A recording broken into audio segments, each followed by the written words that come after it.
दुर्दशा स्युस्ततः किम, मेरी दुर्दशा हो जाए तो भी मेरा क्या। जब कोई होता है तो उसमें बैठकर वो बोलती है, और जब कोई प्रकट में नहीं होता है तो वो स्वयं बोलती है। तो धन्य है उसका जीवन कि जब शरीर दुर्दशा में हो और कोई प्रकट में पास ना हो तो ये लाडले दोनों खेलते खेलते आ जाते हैं, प्रिया प्रीतम, और बात करते हैं। ये कथा नहीं कह रहे, ये व्यथा कह रहे हैं। हृदय की जब व्यथा उत्पन्न होती है तब कथा की रचना होती है, तब उसकी जीवनी की रचना होती है। दुर्दशा मांगो, मांगोगे? कोई हिम्मत है किसी की कि प्रभु मुझे ऐसी दुर्दशा दे दो जिसमें आपके सिवा कोई भी ना हो। और ये संसार, जिस कमरे में आप होगे उस कमरे की खिड़की में भी नहीं झांकेगा कि कहीं ऐसे न कह दे, बुला न ले। पक्का खूब अच्छे से देखा है, खूब अच्छे से देखा है। ये बात बहुत इसलिए रुक रुक के कह रहे हैं कि जीवन में सबके आता है, सब दिन होत ना एक समान। एक दिन तुम सुख से इतराते हुए छाती फुलाकर अभिमान से डोल रहे हो, जब तुम्हारे कर्म का परिणाम आएगा तो छाती फुला के फिर सहने की ताकत नहीं होगी। इसलिए अभिमान मत करो, पाप मत करो। पीछे का हिसाब ही इतना है, लाखों बार जन्म ले तो भी हम नहीं भोग पाएंगे। उसको मिटाने के लिए मानव देह मिला है, खूब नाम जप करते हुए उसको मिटा दो। सेवाधीशश्च न स्यादि यदि किमुततः श्रील वृंदावने हम। अगर मेरी ऐसी शरीर की दुर्दशा और सेवा नहीं बन पा रही भगवान की तो मुझे कोई फर्क नहीं पड़ेगा। क्यों? क्योंकि मैं पड़े पड़े रोते हुए उनकी सेवा करूंगा। एक होती सामग्री से सेवा और एक होती रुदन से सेवा। तो यहां कह रहे हैं सेवाधीशस्य न स्यादि यदि किमुततः स्त्रील वृंदावने हम। अब हमसे प्रगट सेवा भी नहीं हो पा रही तो मुझे क्या, क्योंकि मैं हूं तो ना उनका। ये देखो, ये हिम्मत, ये निष्ठा बहुत जरूरी है। ये इसलिए कि आज आप स्वस्थ हैं, आप परिक्रमा दे सकते हैं, सेवा कर सकते हैं, कल ऐसी भी स्थिति आ सकती तो क्या। कभी कभी सोचते थे जब रात के 8 बजे स्नान कराते थे श्री जी को, हिम्मत बनाई रात्रि तक उठ पाए, श्री जी को स्नान करा रहे धीरे से जैसे बना, तो सोचते थे श्री जी आपकी सेवा कैसे होगी। आज हमारे तो 2 हाथ नहीं सेवा कर पाते, लेकिन आज सैकड़ों हाथों से श्री जी को दुलार हो रहा है। ये उनकी महिमा। सब नव अवस्था के सब पढ़े लिखे संत जो अपने जीवन को सांसारिक उन्नति में चढ़ाना चाहते थे, बड़े बड़े सर्टिफिकेट डिग्रियां लिए हुए हमारे श्री जी की सेवा में लगे हुए हैं, और ऐसे मनोयोग से लगे हैं पूछो मत। भगवान सदैव कृपा करते रहे हमारी लाडली जी की सेवा में, ऐसी इनकी रुचि बनी रहे। कभी कभी जब श्री जी को श्रृंगारित देखते हैं, इन सबका प्रयास देखते हैं, तो ऐसा लगता है कि हमारी एक एक वृत्ति जो सेवा की थी वही इनके रूपों में आकर के विराजमान हुई है। जैसा हृदय से चाहते थे, भावना में करते थे, वही प्रगट में आज सेवा हो रही है। अगर शरीर से सेवा भी न बने तो हमें क्या, क्यों मैं आपका हूं, आपके निमित्त पड़ा हूं। यथास्यांभस्यास्थाय धैर्यम, ये बहुत बढ़िया श्लोक भगवत प्राप्ति के लिए कह रहे हैं, बहुत जोर की बात इस श्लोक में कह रहे हैं। जैसी भी परिस्थिति रखोगे मैं धैर्य नहीं छोड़ूंगा। ए हरि, आपसे है, आपसे जैसी परिस्थिति देना चाहो दे दो। क्या लोक में स्वच्छंद निंदा कराओ, लोग अपमान कर दें, तिरस्कार कर दें, तो भी मैं दीन नहीं होऊंगा। दीन का मतलब हाय हाय अब हमारी सब निंदा करने वाले, कोई हमारा नहीं, ऐसा कभी नहीं होगा। यदि हमें कुटुंब परिवार छोड़ दे, शरीर हमारा दुर्दशा को प्राप्त हो जाए, प्रगट में सेवा भी ना कर पाऊं, तो भी स्थास्याम्यास्थाय धैर्यम मम निज परमाभीष्ट सिद्धिर्भवत्रे, मेरे को भगवत प्राप्ति से अब कोई नहीं रोक सकता, क्योंकि मेरा धैर्य है कि मैं प्रभु का हूं। हमारे माई श्यामा जो को राज, अब इसी से भगवत प्राप्ति होगी, पक्का होगी। यही हम कई बार समझाना चाहते थे, जो आज इस श्लोक में निकला है। कैसी भी परिस्थिति हो, भजन भी ना बने तो भी भगवत प्राप्ति होगी। बोले भजन के बिना भगवत प्राप्ति कैसे होगी? भरोसे में, भरोसे में। आगे पड़ा जटायु देखा, सुमिरत राम चरण की रेखा। भगवान के चरणों, मानो दुर्दशा है शरीर की, कोई पास नहीं, ना हमसे कोई साधन बन रहा है, ना कोई भजन। भारी पीड़ा है तो भजन भी नहीं बन रहा है, तो क्या? बस आशा है आपकी, भरोसा है आपका कि आप बड़े कृपालु हो, आप अपनी कृपा से मुझे मिल जाओगे, अपने समीप बुला लोगे, पक्का। श्रीपाद कह रहे हैं निज परमाभीष्ट सिद्धिर भवित्री, हमारा जो अभीष्ट था भगवत प्राप्ति वो पक्का हो जाएगी। बस क्या? धैर्य मम, मेरा ये धैर्य विचलित ना होने पावे, कुछ भी हो जाए। देखो इसमें ये नहीं देखा जाता कि इस समय इसकी परिस्थिति क्या है। हमारे प्रभु ये नहीं देखते, वही तो देते हैं। वो ये देखते इस समय इसकी स्थिति क्या है। अंदर में जो हमने भरोसा पाला है जीवन में, वो कभी कहीं भी नहीं छूट सकता। हम माने कि नाम जप नहीं हो रहा, वाणी पाठ नहीं हो रहा, माना कि हमसे सेवा नहीं हो रही, माना कि हमारे अंदर कोई अब भागवतिक विचार भी नहीं रह गए, लेकिन ये जो एक झीना सा धागा है कि मैं श्री जी के भरोसे हूं, इसको कौन तोड़ सकता है। इसी से भगवत प्राप्ति होती है, इसी भरोसे से। व्यास भरोसे कुंवर के सोवत पांव पसार, अर्थात मैं निश्चिंत होकर पड़ा हूं, मुझे निश्चित भगवत प्राप्ति होगी। जो श्रीपाद करे मम निज परमाभिष्ट सिद्धिर भवित्री।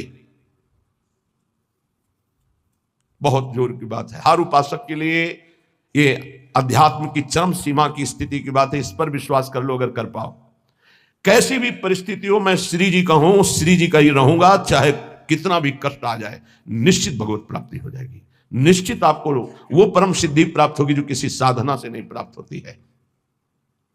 जब तक शरीर स्वस्थ है तब तक कचाई न रखो। कल चर्चा हो रही थी काचे धर्म की, उसमें जो शेष है उसको श्रवण करो तो कच्चाई दूर हो जाएगी, तो निष्ठा आ जाएगी, सच्चाई धैर्य आ जाएगा। श्री सेवक जी महाराज कह रहे हैं कि जब आपने शरणागति हरिवंश चंद्रजू की ले ली, ध्यान से सुनिएगा, लोगों के मन में कई तरह की शंकाएं रहती हैं, इनका त्याग कर दो। गीता जी में भगवान ने कहा, ये यथा माम प्रपद्यन्ते तास तथैव भजाम्यहम्, मुझे जैसे जो भजते मैं उनको वैसा ही भजन में अनुभव हो। अब आप प्रभु को पत्नी रूप से भज रहे हैं तो वही बैठे हैं तुम्हारे पास, तुम्हें समझ में नहीं आ रहा। पुत्र रूप से भज रहे हैं तो पुत्र रूप में वही बैठे हैं। ये था माम प्रपद्यन्ते, इसको बहुत सरलता से देख लो। आप जिस रूप में प्रभु को देखना चाह रहे हैं वही रूप प्रभु दिखा रहे हैं। अब हम निकुंज उपासी हैं, हमारी उपासना का एक विशुद्ध मार्ग है। क्या विशुद्ध मार्ग है? जिसमें हमारे आचार्य और रसिक महापुरुष गए, हम उसी मार्ग के पथिक हैं। हमें बाहरी उपदेश नहीं सुनना। क्या बाहरी उपदेश? आज तो अमुक व्रत है, आज ऐसा है, आज ऐसा है। देखो, बहुत शास्त्रों का सम्यक आराधन करके बोल रहा हूं, यह ना समझो कि मुझे पता नहीं। जैसे किसी का प्रश्न आता है कि बिना तुलसी के ठाकुर जी का भोग नहीं लगता, ये जानते हो कहां आता है? जहां हरि चरणों की उपासना है, खूब विशुद्ध भाव से इसका मूल जड़ तक चिंतन करने वाला ये भाव है। कोई ऐसा ना समझना कि बाहरी। तुलसी जी कौन है? वृंदा। कौन सी वृंदा? यहां वृंदावनेश्वरी की सखी वृंदा सखी नहीं, ध्यान रखना। ये वृंदा सखी नहीं, अधिष्ठात्री हैं। अनादि वृंदावन, अनादि वृंदा सखी।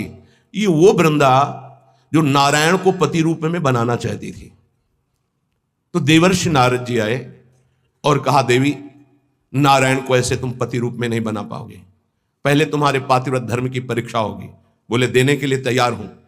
बोले एक व्रत तुम्हारा पातिव्रत यदि पास हुआ तो नारायण तुम्हें पति रूप में प्राप्त होंगे। बोले तथास्तु। आप हमें बोलिए किसके साथ मैं अपनी आराधना का स्वरूप प्रकाशित करूं? तो उनका जालंधर राक्षस, इसको पति बनाना होगा और तुम्हारे पातिव्रत से त्रिभुवन में पता चलना चाहिए कि तुम्हारी जैसी कोई सती पतिव्रता नहीं। बोले जैसा आप आदेश करेंगे। ऐसा जालंधर राक्षस पति रूप में वर्ण किया और ऐसा सतीत्व पूरा चरित्र है, त्रिभुवन में कोई उसका बाल बांका भी नहीं कर पाया, सती वृंदा के पवित्र चरित्र और उनकी उपासना के कारण। भगवान शंकर आदि बड़े बड़े देवताओं ने दिव्यास्त्रों का प्रयोग किया, जालंधर का कुछ नहीं बिगड़ पाया। भगवान श्रीहरि से प्रार्थना की। भगवान श्रीहरि ने कहा ऐसे नहीं मारा जा सकता, इसका मूल है वृंदा, अगर उसका सतीत्व भंग हो तो ही मारा जाएगा। तो बोले नाथ आप ही इसको देख सकते हैं। तो उन्होंने कहा मुझे ही पति रूप में प्राप्त करने के लिए उसने तपस्या की थी, मैं जा रहा हूं। नारायण रूप से नहीं गए, छल किया। जगत मंगल के लिए उस दैत्य को मारने के लिए भगवान उसका रूप धारण किया, जालंधर का। जब सतीत्व भंग हुआ था उसे होश आया। उसने कहा मेरे पति जैसी चेष्टा नहीं, कौन हो तुम? क्योंकि आप में असीम सामर्थ्य, असीम सौंदर्य, असीम सुख मेरे पति नहीं हो सकते, क्योंकि मैं जानती हूं कौन है जालंधर राक्षस। आप वो नहीं हो। आप कौन है? अपने रूप में भगवान। तो उन्होंने कहा माना कि आपके लिए ही तप कर रही थी, लेकिन इस समय मेरा पति जालंधर अब मैं मानती हूं मारा जाएगा क्योंकि मेरा तप नष्ट हुआ, तो मैं आपको शाप देती हूं, आप पाषाण रूप हो जाए। तो नारायण शालिग्राम बन गए। तो कहा मेरे लिए ही तूने तप किया था नारद जी ने, तो तुझे पातिव्रत धर्म की परीक्षा के लिए जालंधर को व्यर्थ में मुझे शाप दिया, इसलिए मैं शाप देता हूं, तुम वृक्ष रूप हो जाओ। वही तुलसी जी का वृक्ष। तो बिन तुलसी हरि एक न मानी, नमो नमो तुलसी महारानी नमो नमो। शालिग्राम की सेवा तभी पूर्ण मानी जाएगी जब तुलसी जी होंगी। और वही पद्धति वैष्णव जनों ने अपनाई, भोग की। लेकिन हमारे यहां प्रिया और लाल और सब सहचरिया हैं। तो यहां वो वृंदा नहीं है, यहां वृंदावनाधीश्वरी की नित्य सहचरी वृंदा, जो वृंदावन की अधिष्ठात्री देवी, तो वृंदावन अनादि और वो देवी अनादि। तो यहां तुलसी जी का प्रवेश चरणों में है, ना कि भोग में है। चरणों पे तुलसी जी चढ़ाई जाती है। और यहां महारानी की जय बोली जाती है और किसी की जय नहीं बोली जाती कि आज अमुक व्रत की जय, अमुक नहीं। यहां मेरी महारानी श्री राधा रानी जाके बल में सबसो तोरी लोक वेद कुलकानी। ये वृंदावन है, ये वृंदावनाधीश्वरी प्रेम रंग को प्रदान करने वाली, लाल को अधीन करने वाली महान, जिनकी चरण रज में अनंत शक्ति विराजमान, उन स्वामिनी की शरणागति है। तो लय उपदेश कहा है अनन्य अनहाई अनर्पित जाए गटकत। हमें किसी और की नहीं सुननी। भगवत रसिक रसिक की बातें रसिक बिना कोई समझ सके ना। हमारी जो श्री जी की उपासना है, भगवत रसिक जी महाराज, ये सब स्वामी हरिदास जी महाराज के जो निज चरण सेवक है, जो हरिवंश महाप्रभु जी के निज चरण सेवक है। हरिराम व्यास जी तो शिष्य महाप्रभु हरिवंश चंद्र जी के, उनके जो निज चरण सेवक हैं। और जो भी निकुंज उपासी हो, सब प्रिया चरण प्रधान होते हैं। भगवत रसिक जी कह रहे नवल किशोर उपासना जुगल मंत्र को जाप, जुगल मंत्र को जाप वेद रसकन की बानी, श्री वृंदावन धाम इष्ट श्यामा महारानी। प्रेम देवता मिले बिना सिद्धि होय न कारज, भगवत सब सुखदान प्रगट भय रस का चारज। यदि आप हरिवंश धर्म में जुड़े, वृंदावन में जुड़े, राधा नाम से जुड़े, नित्य विहार रस में जुड़े हैं, इसलिए इष्ट मिले और मन मिले, मिले भजन रस रीति, तहा निसंक होए मिलिए तासों कीजिए प्रीति। अब ध्यान दीजिए अपनी उपासना के रंग की। अगर आप शरणागत हो चुके तो पहला नियम है कि बिना श्री जी को अर्पित किए एक बूंद पानी भी नहीं जाना चाहिए जिह्वा में। और बात तो दूर, हमारी बात को समझना, हम कहते पहली बात तो ऐसा कुछ ना पिए खाए जो हम श्री जी को भोग नहीं लगा सकते। अगर आपकी औषधि चल रही है, आपका वृद्ध शरीर है, आप ऐसे लेते हैं, नाम जपते हुए पी ले, पर पहले राधा वल्लभ लाल की जय और भावना में अर्पित कर दो। जल है, एक तो जब भोग लगाते हो आठों पैर तो जल होता है, उसको आप पात्र में रख करके फ्रिज का एक हिस्सा ऐसा रख सकते हो जो प्रसादी हो, और एक अमनिया कर सकते हो। तो वो जो प्रसादी जल है वही पीने की प्रयोग। अगर आप ऐसी जगह हैं, आपको ये सुविधा नहीं मिलती अष्टपहर के प्रसादी जल की, तो जब पिए तो राधा वल्लभ लाल की जय और 1 मिनट भावना करे, हे प्रभु मेरे हृदय देश में विराजमान होकर आप जल पान कीजिए, जल पीजिए। ऐसी कोई वस्तु खाइए पिए नहीं जो प्रभु को अर्पित नहीं की जा सकती। कुछ लोग ऐसे काचे धर्मी के लय उपदेश कहा है अनन्य अनहाई अनर्पित जाय गटकत, शरणागत हो गए, उनको पता ही नहीं है। जहां जो देखा वो वहां खरीदा और खा रहे हैं। ये तो देखी बात है। माला यहां टंगा है, हम पीछे बता भी चुके हैं, बड़ा पश्चाताप होता है।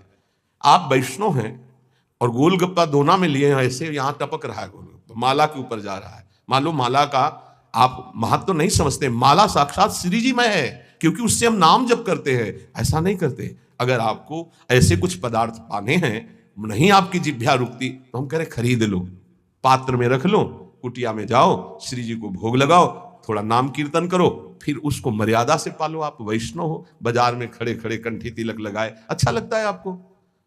अरे कंठी तिलक लगाकर इसकी मर्यादा की भी तो रक्षा करो। लय उपदेश कहा है अनन्य अनहाई अनर्पित जाए गटकत। अब ये नहीं होगा कि सुबह सुबह उठे हो बेड टी पी रहे हैं, नहीं तो कोई भक्ति नहीं रहेगी। पहले उठो, नाम रस पियो, गुरुजनों का नाम, महापुरुषों का नाम स्मरण किया, कुछ देर इष्ट का नाम स्मरण किया, फिर भूमि को प्रणाम किया, सब भक्तों को प्रणाम करके हे प्रभु आज का दिन हमारा बड़ा मंगलमय आपके स्मरण में जाए, ऐसी प्रार्थना की। फिर आप शौच स्नान आदि क्रिया करके प्रभु की मंगला करके फिर उनको भोग लगा करके फिर जो ऐसे ऐसे तो आपकी बुद्धि शुद्ध हो जाएगी। लेकिन पशुता बढ़ रही है, पशुता बढ़ रही है। आस करें विषयीन के आगे जो देखे में जो रत हाथ लग। पहली गलती बिना भोग लगाए पा रहे हैं, वैष्णव होकर भी, शरणागत होकर भी। बहुत सावधान, बिना प्रभु को पवाए पा नहीं सकते, कुछ भी नहीं। हर कर्म प्रभु को समर्पित करना है। आज जब तुम कंठी बंधवा लिए, दीक्षा ले लिए, तो तुम्हारा कोई कर्म ऐसा नहीं होना चाहिए जो प्रभु को समर्पित ना कर सको। कोई पर्दे के डाल करके कार्य करने वाला कि नहीं, प्रभु दे पर्दा खोल करके हर कार्य। आपके सामने होगा, आपके लिए होगा। हमारा जीवन अब पर्दे में नहीं है, बेपर्द है आपके सामने। कभी संकोच न करो प्रभु से, प्रभु सब कुछ देख रहे हैं, लेकिन वो संकोच करो जो प्रभु को हम समर्पित नहीं कर सकते, वो कर्म, वो खान पान। आस करें विषयीन के आगे जो देखे मैं जोरत हाथ लटकत। चाहे गृहस्थ शरणागत हो, चाहे विरक्त शरणागत, ये विषयी पुरुष से तुम्हारी कामनाओं की पूर्ति नहीं होनी। कामनाओं की पूर्ति श्री जी से होनी। बने तो रघुवर ते बने, बिगड़े तो भरपूर, तुलसी और अंते बने ता बनवे पे धूर। ये सिद्धांत पकड़ो, दूसरे के आगे घिघियाने की जरूरत नहीं है। चाहे विरक्त हो, चाहे गृहस्थ हो, श्री जी हैं, बहुत समर्थ हैं। अगर उनका विधान है कि मैं ऐसे दुख में जीवन को व्यतीत करूं तो मुझे किसी से सुख नहीं चाहिए, और अगर उनका विधान है कि ऐसे सुख में जीवन से, तो मुझे कोई परवाह नहीं। केतिक आयु केतिक जीवन, काहे विनाशत काज हटकत। तुम्हारा काज है भगवत प्राप्ति। कितना जीवन है तुम जो दूसरों के आगे हाथ जोड़ रहे हो धन के लिए, भोगों के लिए नहीं। कितना जीवन है दूसरे की आस कर रहे हो। अरे लाडली लाल के चरणारविंद की महिमा तुम्हें पता नहीं है। प्रणत कामदम पद्मजार्जितम धरणि मंडनम ध्येयमापद। ये लालजू के चरणारविंद, प्रणाम करने वालों की समस्त कामनाओं को पूर्ण। हमारी श्री जी चिंतामणि प्रणमताम ब्रज नागरी नाम। गोरे चरणारविंद में जिसने माथा रख दिया, उसके समस्त चिंतित भावों को पूर्ण करने वाली। एक है साकत संग अगिन्न लपट लपट जरत संगति की जय। साकत दो भाव से इसका अर्थ होता है। एक होता है जो गुरु मंत्र नहीं लिए मनमानी आचरण करते हैं, उन्हें साकत। और दूसरा कहते हैं जो बकरे की बलि चढ़ाते हैं, शराब पीते हैं और कहते हैं हम माता जी की उपासना करते हैं। बोले इनका संग आग की लपट से खेलना है, अर्थात सारे सुकृत नष्ट हो जाएंगे, वैष्णवता नष्ट हो जाएगी अगर ऐसे लोगों का संग करोगे। साकत संग अगिन्न लपट लपट जरत्य को संगति की जय। सावधान। अब देखो कहां वैष्णव धर्म के पालन की वो वृत्ति रह गई। बड़ा विचित्र है। अगर वैष्णव उस परिवार में नहीं तो उस परिवार का अन्न नहीं खा सकते। चतुर्भुज दास जी जिस गांव में वैष्णव नहीं होता होता उस गांव का पानी नहीं पीते थे। भगवान का कंठी तिलक धारण करने वाला कोई इस गांव में है नहीं तो उस गांव में रुकते नहीं थे, चले जाते थे। जो गुरुमुख नहीं है उसके संग का क्या स्वरूप बताया है। साकत संग अगिन्न लपट लपट जरत की संगति की जाए नहीं। एक बार चतुर्भुज दास जी किसी राजनगर में प्रवेश हुए तो देखा एक आदमी आर्त भाव से रो रहा था और बैंड बज रहे थे, ढोल बज रहे थे, उसे लोग बंदी बनाए हुए थे। अपने ठाकुर मुरलीधर को लेकर पूरी मंडली के साथ चलते थे। चतुर बड़े ही महापुरुष थे, बड़े ही बलशाली महापुरुष थे। उनको पूछा ये क्या है, ये सब उत्सव मना रहे हो, ये आदमी रो रहा है, इसको बंदी। बोले इसकी बलि चढ़ाई जाएगी देवी में। बोले कौन सी ऐसी माँ है जो अपने बच्चों को खाती है और प्रसन्न रहती है। तो देवी का मंदिर सामने ही था। बोले चलो। राधा वल्लभ श्री हरिवंश श्री वृंदावन श्री वंचन चल रहा था कीर्तन। पूरी मंडली का सेवक जी के मित्र श्री चतुर्भुज दास जी, सेवक जी हरिवंश महाप्रभु के अनन्यनिष्ठ, और ये आकर वृंदावन में बंचन महाप्रभु से दीक्षा ली थी। बड़े ही अद्भुत महापुरुष दोनों। चतुर्भुज दास जी गए और देवी जो साथ में ठाकुर मुरलीधर, देवी जी सामने सिंहासन में। उनका कैसी तुम मां है, अपने बच्चों की बलि स्वीकार करती हो, प्रसन्न मुद्रा में बैठी हुई है, निकल बाहर। ऐसे ही शब्द थे तो हवा में ऐसे देवी का विग्रह बाहर आ गया और बैठाला ठाकुर मुरलीधर जी को। और देवी से कहा कि जिनकी शक्ति से आप शक्ति संपन्न हैं। थर थर कांप रही थी देवी। पढ़ लेना भक्तमाल में चतुर्भुज दास जी का चरित्र और रसिक अनन्यमाल में। उनका जिसकी शक्ति से शक्तिमान हो, आज से तुम्हारे सिंहासन पर वो बैठे हैं। आज के बाद अगर किसी बकरा की बलि, मुर्गा की बलि, आदमी की बलि चढ़ी तो आप समझ सकती हैं। थर थर कांप रही थी देवी। कहा जाओ यहां के राजा को आदेश करो, आज के बाद यहां कोई बलि नहीं। रात्रि में राजा को गए, उठा के पटक दिया, छाती में लात रखा, दिव्य रूप, और कहा आज के बाद अगर बलि चढ़ी तो तेरी बलि चढ़ाऊंगी। पूरा शासन कर दे, किसी भी पशु पक्षी की बलि। अब मैं वैष्णव हो गई हूं, देवी ने कहा। चतुर्भुज दास जी ने ठाकुर जी को छुआ के कंठी बांधी देवी के गले में और चेला बनाया देवी को। पढ़ के देख लेना। तो कहते साकत संग अगिन्न लपट लपट जरत को संगति की जाए। जो ऐसी उपासना करते हैं या जो उपासना से रहित दुष्ट स्वभाव वाले हैं, आग की लपट इनकी संगति मत की जाए। तो संगत किसकी करें। बोले साधु सुबुद्धि समान सुसंतन जान के शीतल संगति की जाए। जो समता को प्राप्त और भगवत प्रेम को प्राप्त महात्मा, ऐसा समझ करके जान करके ऐसे महात्माओं का संग करो। किन महात्माओं का संग करना चाहिए? जो समता को प्राप्त है। किन महात्माओं का संग करना? जो भगवत प्रेम को प्राप्त है। तो पहचान क्या है भगवत प्रेम प्राप्त महात्मा की? जिसकी बुद्धि में धन का महत्व नहीं है, कामिनी का महत्व नहीं है और कीर्ति का महत्व नहीं है, वो भगवत प्रेम को प्राप्त करने की योग्यता वाला महात्मा होता है। जिसको जो किसी भी पक्ष में नहीं, पूरा विश्व उसका है। उदार चरिता नाम वसुधैव कुटुंबकम, एक ही परमात्मा तत्व सर्वत्र विराजमान है, वो समान सुसंतन, वो सम बुद्धि रखने वाला महात्मा है। बोले साधु सुबुद्धि समान सुसंतन, जान के शीतल संगत की जय। इनका संग तुम्हें शीतलता प्रदान करेगा, परम शीतल माश्रयामी श्री जी के चरणों तक पहुंचाएगा। बोले एक जो काचे प्रकृति विरुद्ध करे तो का कीजिए, और जे आगे के दाजे गए भजी पानी में आग लगे तो का कीजिए। सेवक जी महाराज बहुत बढ़िया वर्णन कर रहे हैं। बोले एक ऐसे हैं जिनका स्वभाव ही विरुद्ध, वैष्णव धर्म के विरुद्ध आचरण, मनमानी आचरण करते हैं। अब जब इनका स्वभाव ही विरुद्ध है तो लाख समझावे समझने वाले नहीं, वो अपने मनमानी आचरण करते हैं और तिलक भी लगाए हैं, कंठी भी लगाए, मनमानी आचरण करते हैं। बहुत प्रपंच की बातें करते हो, अगले जन्म में ये जबान ही हटा दी जाएगी। जब वर्षा ऋतु होती तो देखो निकलते हैं एक जबान वाले, टर टर टर टर, कोई मतलब नहीं है। नहीं, जे नहीं करही राम गुण गाना, जी है सुदादुर जी है समाना। जिनकी जी भगवान की चर्चा नहीं करती, अगले जन्म में हटा दी जाती है। और जानते हैं उनको क्या बनाया जाता है? मेढक, बोल टर टर, दिन भर लगा रहे, कोई स्वर नहीं, कोई व्यंजन, कोई भगवत चर्चा नहीं। तो एक जो काचे प्रकृति विरुद्ध करे तो का की जाए, और एक आगे के दाजे गए भजी पानी में आग लगे तो का की जाए। संसार की जलन से बचने के लिए वैष्णव धर्म को स्वीकार किया, संतों के बीच में, और यहां भी आकर वही आग लगा दी, राग द्वेष काम क्रोध ईर्ष्या की। अगर बाहर से जला हुआ पानी में पहुंच जाए तो शीतलता मिलती है, पानी में आग लग जाए तो फिर कहां भाग के जाएगा। संसार से भाग के संतों के बीच में आए हो तो होश में हो जाओ, यहां आग मत लगाओ। ये जो काचे प्रकृति के लोग होते हैं, ये आगे के दाजे गए भजी पानी में आग लगे तो काकी बचना। ये लोग आग लगा के सेकने वाले होते हैं। परमार्थ में चलाना बहुत कठिन है, परमार्थ से भ्रष्ट करा देना बिल्कुल सरल बात है। कच्चे परमार्थियों को भ्रष्ट करने के लिए बहुत समर्थ है कुसंग। जे आगे के दाजे गए भजी पानी में आग लगे तो का की जाए। भाई होश में, संसार की जलन से बचने के लिए संतों के बीच में अगर यहां प्रपंच करोगे, यहां उद्दंडता करोगे, यहां आग लगाओगे अपने हृदय में, तो शीतलता कहां प्राप्त करोगे। प्रीति भंग बरनत रस रीते, श्री हरिवंश बचन बिसरावहु, आप अपनी ठौर जहां तहां कर विरुद्ध सब पे निदरावहु। कह रहे प्रेम धर्म के शरणागतों से प्रार्थना है कि आप जहां जुड़े हो उसी धर्म का पालन करो, उसी धर्म से प्रिया प्रीतम की प्राप्ति होगी, बाहरी के उपदेशों से नहीं। बाहरी उपदेश सुनोगे तो तुम्हारे हृदय में चोट पहुंचेगी। निंदा करने वाले लोग बहुत हैं, एक दूसरे के धर्म की निंदा, एक दूसरे आचार्य की निंदा, एक दूसरे की भक्ति की निंदा, ये सब बड़ा विचित्र माया का प्रपंच है। तो कह रहे एक संसार दुष्ट की संगति ताहू में तुम पुष्ट कराओ, विनती करो सकल धर्मिन सो धर्मी हो जिन नाम धराओ। हे हित धर्मी, सबसे हाथ जोड़कर विनती है, इस संसार में दुष्टों की कमी नहीं है, तुम दुष्टों का संग करके अपनी दुष्टता को पुष्ट मत करो। प्रियाजू ने बढ़िया अवसर दिया है, उनकी गोरे चरणारविंद की शरणागति के प्रभाव से माया पर विजय प्राप्त कर लो। तुमसे विनती करता हूं धर्मी होकर के नाम मत धराओ। तो क्या करूं? बहुत ध्यान से सुन लो फिर विश्राम हो जाए। क्या करूं? बोले स्वार्थ सकल तजी, गुरु चरणन भजी, गुण नाम सुन कथी, संतन सो संग करी।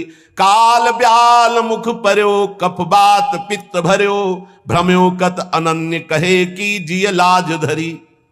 स्वार्थ का त्याग कर दो। यदि तुम्हें रसिकों का संग मिला है तो स्वार्थ का नहीं, परमार्थ की पुष्टता करो। और देखो जब प्रेम में तुम्हारी गति होगी तो फिर व्यवहार परमार्थ दोनों छूट जाए, इसकी परवाह नहीं होती। परमार्थ व्यवहार बनो कि ना बनो, पर पहले स्वार्थ का त्याग कर परमार्थ पर दृष्टि रखो। हमें भगवत प्राप्ति हो इस जन्म में, इसलिए संतों का संग स्वार्थ पूर्वक नहीं करना चाहिए। एक आए महाराज, टांग बहुत दर्द करती है। नहीं हम क्या करें भाई? नहीं, संतों को क्या समझा तुमने? जादूगर समझा क्या कि डॉक्टर समझा? अरे MD PhD जो पढ़े डॉक्टर है उनके पास जाओ भाई। ये टांग वांग ठीक करने वाले नहीं है। टांग खराब हो गई, टांग दर्द कर रही तो ले लो लकड़ी का, वो आराम से उसके सहारे से चलो, राधा राधा बोलो। ये तो टांग जाएगी, आज नहीं तो कल जाएगी। संतों के पास जाओ तो स्वार्थ सकल त्याजी। अब जब तक तुम्हारे अंदर दैन्यता नहीं है, भाव नहीं है, तो स्वार्थ की पूर्ति के लिए नहीं। यही दरबार दिन को आदर रीति सदा चली आई। बोले स्वार्थ सकल त्याजी, अब वो भी कहेंगे कि हम संत समागम किया है। नहीं नहीं, संत समागम नहीं। प्रणिपातेंच प्रश्नया, यदि दैन्य भाव नहीं, कुछ गर्व है, स्वार्थ सकल तज गुरु चरणन भज। अगर हमें पहले पता होला ऐसे कि प्रवेश ही नहीं, हमें तो पता ही नहीं होता ना कि सामने कौन है, प्रवेश ही नहीं। नहीं, यही दरबार दीन को वास्तविक अगर कोई दैन्य है तो गेट से जाके लिवा के लाओ, आनंद पूर्वक लाओ। और अगर दैन्य नहीं है तो दैन्य का नहीं, दैन्य के सिवा और यहाँ नहीं। यही दरबार दीन को आदर रीति सदा चली आई। स्वार्थ सकल तजी, संतों से लाभ लेना है, जीवन का लाभ लेना है तो पहली बात आगे के दाजे गए भज पानी में आग लगे। तो कहा कि संसार के अपराध करके भागे संतों की शरण में, और संतों के आग लगाओगे, अपराध करोगे, वैष्णव अपराध करोगे तो तुम्हें कहां त्रिभुवन में सुख मिलेगा? नहीं मिलेगा। अरे भाई, हमारे यहां परम पद का फार्म भरा जाता है, एमएलए और सांसद और मुख्यमंत्री और मंत्री प्रधानमंत्री भगवान के स्वरूप है राष्ट्र सेवा के लिए। हमारे यहां जो है वो अखिल कोटि ब्रह्मांड नायक परात्पर ईश के चरणारविंद की पदवी का फार्म भरा जाता है। अगर ये पदवी चाहिए तो आओ। हमारा उद्देश्य है एक एक व्यक्ति का मानस पटल धर्मयुक्त हो, सब अपने कर्तव्य का पालन करें। तो हमारे पास जो भी आओ अपने कर्तव्य का पालन करने के लिए आओ। तुम भी राधा राधा जपो और अपने कर्तव्य का पालन करो। हमारी शिक्षा यही है। तुम जिस धर्म में हो, जिस राष्ट्र के पद में, वो भगवान का दिया हुआ पद है, उस पद का तुम पालन करो तो हमारी समाज अपने आप आपको चयन करेगी, वर्ण करेगी। हमारे पास केवल परमार्थ का है और हमारी राष्ट्र सेवा की भावना की एक एक व्यक्ति यदि सतमार्ग में चलेगा तो हमारा राष्ट्र सुखी हो जाएगा। अगर एक व्यक्ति को हम बदल पाए, हमारी अपनी वृत्ति बदल गई तो वो दूसरे की वृत्ति बदल देगा, वो तीसरे की वृत्ति, ऐसे हमारा राष्ट्र पावन हो जाएगा। हमारा केवल यही उद्देश्य है और यही उद्देश्य अंदर स्थापित करना चाहते हैं कि स्वार्थ सकल तजी गुरु चरणन भजी। गुरुदेव के चरणों का भजन तभी होता है जब स्वार्थ का त्याग हो जाता है। गुण नाम कथ, गुण गाओ प्रभु के, नाम जप करो और संतों का संग करो जिससे भगवत चर्चा सुनने को मिले। काल ब्याल मुख पर्यो, कफ पित्त बात भर्यो। रात दिन संसार के इन्हीं प्रपंच में फंसे हो, अब तुम्हारे शरीर के जाने का समय आ। ये शरीर नाशवान है। काल ब्याल मुख पर्यो, कफ बात पित्त भर्यो। चाहे जितनी सर्जरी करा लो, सर्जरी करा के सुंदरता की सीमा नहीं बनोगे। ध्यान रखो, है एक स्वरूप जो सुंदरता की सीमा के पास पहुंचा देगा, भाव दे। वो होता है आंतरिक सर्जरी से, जो यहाँ के डॉक्टर नहीं करते, वो गुरु जी करते हैं। काम क्रोध लोभ मोह मद मत्सर इनको निकाल फेंका तो भाव देव की प्राप्ति हो गई। किशोरी मातमानम, उसमें पाउडर की जरूरत नहीं है। किशोरी मातमानम किम सुकुमारी कले, श्री जी की सेवा में। अब ये शरीर काल व्याल मुख पर्यो, कफ बात पित्त भर्यो, भ्रमेव कत अनन्य कहे कि जे लाज धरी। अये अनन्य शरणागत हरिवंश सेवक, अये गोरे चरणारविंद के शरणागत, स्वार्थ का त्याग करके गुरु चरणों का भजन करके प्रियाजू की प्राप्ति कर। सेवक निकट रस रीति प्रीति मन धरि, हित हरिवंश कुल कान सब परिहर, काचे रसिकन सो बिनती करत ऐसी। गोविंद दुआई भाई नो जो सेवो श्यामा है। तुम्हें भगवान गोविंद की कसम है, यदि तुम हरिवंश सेवक हो तो श्यामा श्याम के अनन्य हो जाओ। सेवक जी महाराज का कितना प्रेम है।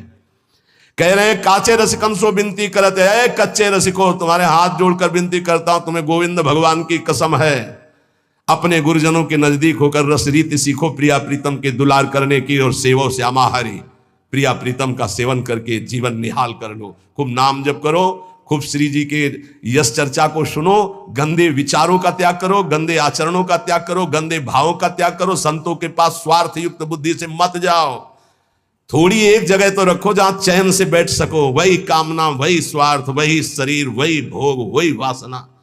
अरे थोड़ा तो उपासना की जगह रखो। एक जगह संत संग है जहां उपासना से सब कुछ प्राप्त हो जाता है। तो खूब नाम जप करो, भगवद आश्रित रहो, कोई गंदी बात ना होने पावे जीवन में, बस ये सावधानी रखो। शिष्य चर्चा की श्री राधा वल्लभ लाल।